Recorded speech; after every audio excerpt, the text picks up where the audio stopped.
Assalamualaikum warahmatullahi wabarakatuh. Bismillahirrahmanirrahim. Rabbi shrah li sadri wa yassir li amri wahlul 'uqdatam min lisani yafqahu qawli. Allahumma shalli wa sallim wa barik ala sayyidina Maulana Muhammadin wa ala alihi wa sahbihi asmin amma ba'du. Allah ni'mal wakil bahwa pada akhirnya kita akan kembali kepada kekuatan Allah Subhanahu wa taala. Sebelum kita cerita Isra Mi'raj dan inspirasi dari Isra Mi'raj.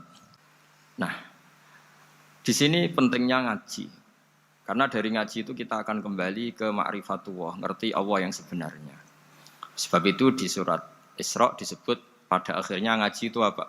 Subhanalladzi asra bi 'abdihi lailam minal masjidil haram ilal masjidil aqsa alladzi barakna haulahu. Tujuan akhirnya linuriyahu min ayatina. Bahwa Mi'raj itu hanya bagian kecil yang dingertikan kita betapa dahsyatnya kekuasaan Allah Subhanahu wa taala. Betapa tidak terbatasnya kemampuan dan kebisaan dan kudrahnya Allah Subhanahu wa taala. Makanya masih dikatakan min ayatina, itu masih sebagian kecil dari ayat-ayatku kata Allah. Nah, kemudian kenapa ada peristiwa Isra Mi'raj? Saya termasuk orang yang sering menulis tentang fikih salat, tapi nulis saya untuk diri saya sendiri, tak pakai ngaji. Tidak saya bukukan, memang saya sengaja karena ribet biasanya penerbit itu. Terus bicara royalti apa, kita kan mulai kecil dilatih ikhlas, jadi kalau komersial itu jadi bingung. Karena tidak biasa komersial, jadi kalau diajak komersial itu malah jadi bingung. Nabi ketika Mi'raj, ini yang jarang dikaji. Sebetulnya kalimat-kalimat dalam sholat, pertama Rasulullah Muhammad SAW ketemu Allah, itu Nabi maju. Maju ini Jibril sebenarnya mau ikut. Karena Nabi bilang, ya Jibril jangan tinggalkan saya sendiri. Terus kata malaikat Jibril, sudah makam saya sampai sini, kelas saya sampai sini aja. Tidak, kamu harus nemani saya. Ketika memaksa nemanin, beliau tidak kuat. Di beberapa riwayat dijelaskan sampai beliau pingsan, sampai beliau tidak sadar. Akhirnya terus ada ayat, wa ma minna illa lahu maqamu ma'lum. Kita punya kelas tertentu yang enggak levelnya sampai sana. Akhirnya Nabi masuk wilayah itu, area itu, dan Nabi ngendikan at-tahiyatul mubarakatus sholawatut thayyibatulillah. Kira-kira maknanya semua kehormatan, semua kebaikan, semua yang bersembah suci itu milik Allah Ta'ala. Lalu Allah menjawab, assalamu alayka ayyuhan nabiyyu wa rahmatullahi wa barakatuh. Bahwa kamu Muhammad mendapat salam dari saya, mendapat semua kehormatan, semua keselamatan. Kemudian Nabi itu karena sebagai hamba yang tidak egois, tidak ingin kalau nikmat dirasakan sendiri, tidak ingin kalau sedang senang beliau sendiri yang merasakan, beliau ngendikan assalamu alayna wa ala ibadillahi sholihin. Ya Allah tolong bahwa status selamat itu tidak hanya milik saya, tapi milik siapa saja yang soleh. Soleh itu ya sesuai kelas masing-masing. Setelah itu para malaikat melihat kebaikan Nabi yang seperti ini, melihat mentalnya atau keinginannya yang luar biasa untuk baik kepada semua orang, wa ala ibadillahi sholihin. Terus malaikat saat itu rame-rame bersaksi asyhadu alla ilaha illallah wa asyhadu anna muhammadar rasulullah. Catatannya apa di sini? Bahwa ternyata kesaksian tentang syahadat itu dimulai rasa tidak egois. Merasa bahwa rahmat ini harus dirasakan semua orang. Wa ma arsalnaka illa rahmatan lil alamin. Jadi rahmat ini harus dirasakan banyak orang. Kita tahu misalnya Islam melarang narkoba misalnya. Memang narkoba itu mengganggu. Hampir semua kecelakaan rata-rata faktor supir itu narkoba. Begitu juga pembunuhan yang sadis, rata-rata efek dari pengaruh narkoba. Sehingga Islam keras sekali tentang narkoba. Dan alhamdulillah di Indonesia ditangani BNN yang sangat serius melawan narkoba. Nah, keputusan Islam melarang narkoba itu keputusan yang luar biasa, yang menjadi berkah bagi semua. Begitu juga keputusan Islam tentang melarang zina, melarang perbudakan, melarang penipuan. Dan Islam mendukung misalnya gerakan nikah, gerakan adil, gerakan keseimbangan dan kemanusiaan. Sehingga agama ini akan dinikmati siapa saja karena ajarannya. Lalu agama ini bisa nikmat, itu solusinya gampang menurut Rasulullah, yaitu sholat. Nabi itu kalau pusing menghadapi banyak hal, yaitu mesti keluar masuk. Terus tanya sama istrinya, kapan waktunya sholat? Kapan Bilal datang? Dulu kalau mau waktu sholat, Bilal datang ngetok pintu Nabi, ya Rasulullah sekarang waktunya sholat.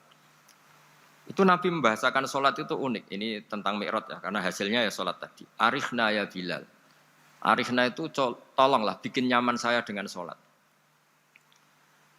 Sebelum kita belajar sholat secara serius, gampang. Kalau kita misalnya menteri atau kita ajudan atau kita apa, kayak apa asiknya kita kalau ngomong-ngomong sama presiden, bercengkrama dengan presiden atau dengan menteri atau dengan kiai, dengan atasan.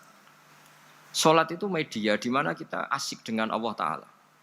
Kalau kita bisa asik dengan atasan yang manusia, apalagi ini asik dengan Allah Subhanahu wa Ta'ala. Sehingga kita harus malu kalau sholat tidak asik. Kita ketemu orang yang kita hormati saja asik, masa ini ketemu Allah Ta'ala tidak asik. Sehingga dulu, bawaannya orang dulu itu kalau sholat, untuk tidak cepat itu harus diperintah. Dulu para nabi, para sahabat kalau sholat itu lama-lama. Sehingga sampai nabi yang turun tangan, wahai para sahabatku, kalau kamu jadi imam jangan lama-lama. Karena dulu semua orang itu penikmat sholat. Sehingga untuk tidak lama itu nunggu diperintah. Kalau kamu jadi imam jangan lama-lama, kasihan makmumnya itu.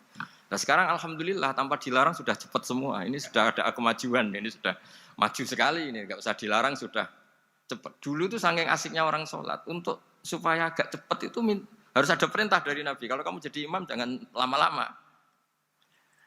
Nah kita kalau sedang pas baiklah, pas waras lah kira-kira gitu. Kalau bahasa orang Pantura, saya ini orang Pantura. Jadi kalau ngomong lebih keras, lebih vulgar. Normalnya orang sholat itu tidak bisa ngakhiri. Normalnya, saya ulang lagi, normalnya orang sholat itu tidak bisa ngakhiri. Karena ketemu zat yang kita cintai. Kita kalau ketemu orang yang kita hormati, yang kita cintai, itu nggak bisa ngakhiri. Misalnya mungkin anak muda, contohnya ketemu pacar, tidak bisa ngakhiri. Kita kangen sama temen, jagung, tidak bisa ngakhiri, karena asik. Nah ini ketemu Allah yang dipuja-puja, dipuji-puji, kemudian cepat ingin ngakhiri. Jadi ini kita agak aneh. Makanya normalnya orang sholat itu tidak bisa ngakhiri. Dan itu normal. Sehingga dulu ketika Sayyidina Umar itu ditikam sama satu benda yang kayak pancing itu. Panah itu kan kayak pancing ya. Jadi kalau masuk cepat tapi nariknya susah. Karena ada grendelnya itu. Itu tiap ditarik sakit. Dan beliau bilang, nanti setelah saya sholat tarik. Beliau sholat, nyaman. Ditarik itu enggak gerak sama sekali. Karena dia sudah istighraq billah. Sudah nyaman dengan Allah sehingga ditarik itu enggak kerasa. Dulu di daerah sini masih keluarga kita lah, masih keluarga kita semua. Ada seorang wali jadi imam masjid. Itu di PHK sama takmirnya. Karena ketika sujud dia asik terus lama sekali. Sampai 30 menit. Sampai santrinya bilang, "Mbah, sampun. Setelah itu rapat dihentikan. Ditanya, "Kenapa Mbah sujud begitu?" Saya tidak bisa mengakhiri orang nikmati sujud kemudian ingin berhenti. Nah, Sayyid Ali Zainal Abidin yang populer, cucunya Rasulullah SAW, anaknya Sayyid Husain, putranya Sayyid Husain. Itu bapak saya kalau cerita, beliau itu sebetulnya sholat itu hanya ingin 2 rakaat. Setelah sholat 2 rakaat, ya Allah sebagai hadiah nikmat saya sholat 2 rakaat karena asik dengan engkau, saya akan syukur lagi sholat 2 rakaat. Akhirnya ketika nikmati sholat, dia sholat lagi 2 rakaat sampai akhirnya 1000 rakaat. Itu tanpa rasa capek, karena merasa keasikan. Masa momen seasik ini kemudian saya tinggalkan ya Allah. Akhirnya sholat lagi. Sehingga ada seorang wali ditanya, "Kamu ingin masuk surga?" Tanya, "Di surga ada sholat enggak?" Enggak ada kan. Wah kalau enggak ada sholat saya enggak masuk surga. Terus dibilang, "Ya sholat aja." Terus dia mau masuk surga. Kalau kita akan kebalikan, kita ini masuk surga itu sebetulnya kita ngawur sekali. Ngawurnya adalah, masuk surga, ada sholat lagi, gak ada puasa lagi. Jadi ini kan, kita ini jadi makhluk yang aneh. Jadi kita ini masuk surga senang karena sudah ada kewajiban apa? Sholat. Jadi ini agak aneh. Sesuatu yang menjadikan kita masuk surga, tapi sesuatu yang kita benci setelah masuk surga. Asiklah di surga karena ada sholat. Nah, apapun kondisi kita harus latihan. Kita entah seberapa kadarnya ingin niru Rasulullah SAW. Nah kalau sampean tanya saya, kenapa sholat begitu asik? Yaitu tadi kita diajari analogi. Analogi itu ya kias. Jika kita bisa asik ngomong sama orang yang kita cintai, bisa orang tua, bisa anak, bisa cucu, itu rasanya mengakhiri itu nggak bisa. Karena bawaannya asik. Apalagi ini kita munajat, bercengkrama dengan zat yang kita butuhkan sebelum kita ada, sampai setelah kita ada, sampai setelah kita tidak ada. Kita semua akan hasbunallah wa ni'mal wakil. Sehingga dulu bawaannya orang dulu itu, saya cerita sedikit. Ada orang mau meninggal, namanya Umar bin Abdul Aziz, itu Khomisul Khulafa, orang yang terkenal adil. Ketika mau meninggal, senangnya bukan main. Ditanya, kenapa engkau senang? Memangnya kalau saya mati mau kemana? Ketika saya hidup dengan segala nikmat itu ya karena Allah Ta'ala. Saya nanti mati ke zat yang sama. Dikelola oleh zat yang sama, yaitu Ar-Rahman Rahim. Dulu saya disayangi Allah, paling selamati juga disayangi Allah. Karena yang jadi Tuhan selamati, Tuhan yang sama ketika di dunia, yaitu Rahman Rahim. Cerita legenda yang lebih dasar dari itu, masyhur itu Jalaluddin Ar-Rumi. Ketika dia mau meninggal, semua muridnya nangis, beliau marah. Kenapa kamu menangis? Ya karena guru mau meninggal. Kamu itu ngawur sekali. Saya ini sudah lama menunggu hari seperti ini, bisa ketemu zat yang saya cintai, malah kamu menangis. Ayo kamu nari sebagai pesta kematian saya. Tapi ini nggak bisa ditiru ya, karena kalau kita niru, nggak usah dilarang juga nggak bisa niru kayak kita.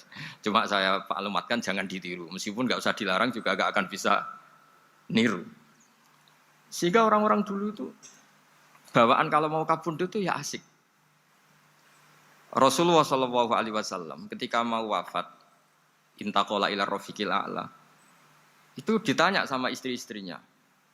Lalu engkau mau kemana? Kata Nabi, sebelum sekian hari, beliau setiap khutbah ngendikan, ini ada hamba yang disuruh milih Allah antara di dunia dan bertemu Allah. Kalau kamu jadi hamba itu milih mana? Di dunia yang penuh problem ini, apa milih ketemu Allah yang Rahman Rahim? Yang hubungannya dengan kamu itu ngasih dan ngasih. Kamu tidak mungkin kan hubungan dengan Allah memberi, kamu bisa apa? Kita hubungan dengan Allah pasti hanya mendapat. Dikasih nyawa, dikasih oksigen, dikasih bumi tidak bayar, dikasih air juga tidak bayar. PDAM dikelola siapapun bayar, oksigen di rumah sakit bayar. Hubungan kita dengan Allah tidak pernah bayar oksigen, tidak pernah bayar sewa bumi. Punya kolam renang laut seluas itu ya tidak pernah bayar. Udah gitu kolam renangnya menghasilkan ikan. Itu kalau kita kan semuanya utang jasa sama Allah, dan reputasi Allah itu dengan kita hanya memberi, tidak pernah meminta. Akhirnya hubungan-hubungan inilah yang menjadikan terus. Semua sahabat jawab, ya kalau kita jadi hamba itu pasti milih Allah lah. Jadi Nabi itu saking pinternya orang, supaya orang siap dengan keberangkatan beliau itu dibikin satu taksis, satu apa? Kalau orang Jawa bilang itu dikai persemon, dikai mukaddimah. Supaya orang-orang itu siap kalau Nabi ngendikan. Kalau kamu seorang hamba disuruh ketemu Allah sama hidup di dunia yang fana ini, milih mana? Ya milih ketemu Allah. Ketika akhirnya Rasulullah wafat, ternyata orang itu adalah Rasulullah. Ya akhirnya sahabat bilang, ya iyalah masa dengan kita sama Allah milih ketemu kita, pasti milih ketemu Allah. Nah, sholat itu mi'rajul mukmin. Sholat itu adalah cara seperti itu. Kita manja dengan Allah meskipun dengan segala problem, ketika itidal kita tetap memaklumatkan Rabbana lakal hamdu mil'us samawati wa mil'ul ardi wa mil'u ma syi'ta min syai'in ba'du. Engkau zat yang selalu layak dipuji di langit maupun di bumi. Dan langit bumi ini karena terbatas masih ditambahi wa mil'u ma syi'ta min syai'in ba'du. Dan seluas apa saja engkau kehendaki. Apapun hebatnya langit bumi ini tetap terbatas, ada ruang dan waktu. Makanya ditambahi wa mil'u ma syi'ta min syai'in ba'du. Dan segala puji ini memenuhi semua yang engkau kehendaki. Saya berkali-kali bilang kalau hubungan dengan Allah nyaman, caranya gitu. Kalau kita sakit, bayar oksigen. Kalau kita butuh air, bayar PDAM. Allah itu tidak pernah nyuruh kita bayar. Apa saja hubungan dengan Allah. Nah, sholat itu maklumat bahwa kita apapun problemnya, alhamdulillah rabbil alamin. Kita maklumatkan terus bahwa kita bersyukur. Lalu kita Rabbana lakal hamdu. Makanya saya sering kalau disuruh Gus doain supaya pandemi cepat berlalu. Saya ini kan kalau kiai ya, kiai itu tidak apa ya. Saya pernah di Jogja pas gempa. Ya orang-orang ya susah. Saya ini caranya susah saja sampai tidak tahu, karena bukan karena sombong ya, karena ya mau apa gitu. Memang nggak bisa apa-apa kan, kita manusia. Jadi saya mohon sholat ini jadi media yang luar biasa. Jadi di antara makalah Imam Syafi'i paling terkenal itu fasihan idama kana fi dzikri rabbih wa fi ma siwahu kana fin nasi ajama. Orang baik itu orang yang fasih. Fasih itu lantang dan cerdas dan vulgar dan nyaman ketika ngomong tentang Allah. Salat itu semua hubungan kita ngomong dengan Allah. Misalnya kabira walhamdulillah katsira. Hanya Engkau yang maha besar ya Allah. Orang yang katanya terkuat di dunia karena presiden superpower misalnya. Nyatanya waya mati ya mati. Kalau nggak makan lemes. Jadi orang kita sadar. Yang katanya orang terkuat, paling hebat, kalau nggak makan lemes. Artinya ternyata hanya sekuat itu. Dia bisa instruksi seluruh dunia misalnya untuk apa. Ya. Tapi coba apa dia kuat nggak makan 2 hari. Makanya hikmah puasa itu orang tahu. Ternyata makhluk yang paling mulia itu manusia. Kalau nggak makan nasi 1 piring itu ya mati. Berarti hidup nasi sama manusia. Nanti kalau nasi bilang, saya tidak butuh kamu. Tapi kamu butuh saya. Itu habis kita sudah. Makanya ketika ada orang yang mempertuhankan manusia, itu Allah cara menafikan itu hanya bilang, kana yakulanit to'am. Yang kamu tuhankan itu makan. Hanya makan itu kalau dia tidak makan lemes. Jadi kiai itu atau manusia-manusia yang dekat Allah al-arif billah itu ketika mengatakan kabira walhamdulillah katsira subhanahu wa bukrata wa asila itu kelihatan. Makanya Quran kalau mencibir kita, falola in kuntum ghaira madinin tarji'unaha in kuntum shadiqin. Kalau kamu merasa dikjaya, mbok jangan mati, mbok jangan tua. Sudahlah hidup terus. Dikjaya kok mati gak keren. Orang top kok mati itu gak keren. Jadi apa cara gojlek tuh ya sudahlah kalau kamu hebat jangan mati katanya. Nah, salat tuh mengingatkan itu terus. Sampai kita bilang inna sholati wa nusuki wa mahyaya wa mamati lillahi rabbil alamin. Gusti, saat ini saya ikrarkan hidupku, matiku semuanya terserah Engkau. Nah, lagi-lagi tadi ketika kita bilang cincin ini lebih kuat ketimbang kertas, Anda salah. Karena itu hanya secara materi. Kuat tidaknya terserah yang mengendalikan. Karena saya punya rencana menghancurkan cincin ini, besok mau saya lebur, sementara saya mau mengabadikan kertas ini.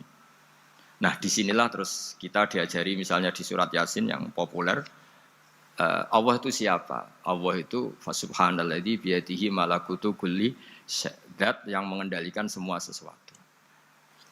Makanya sholat itu menjadi penting. Saya sendiri termasuk orang yang jarang imami ya, saya selalu jadi makmum. Jadi andekan Mas Zakaria di sini saya juga makmum. Cuma keren saya kayaknya meskipun saya makmum. Karena saya kalau makmum itu bisa ingat Allah terus. Kalau imam itu enggak jaga image. Karena malu kan.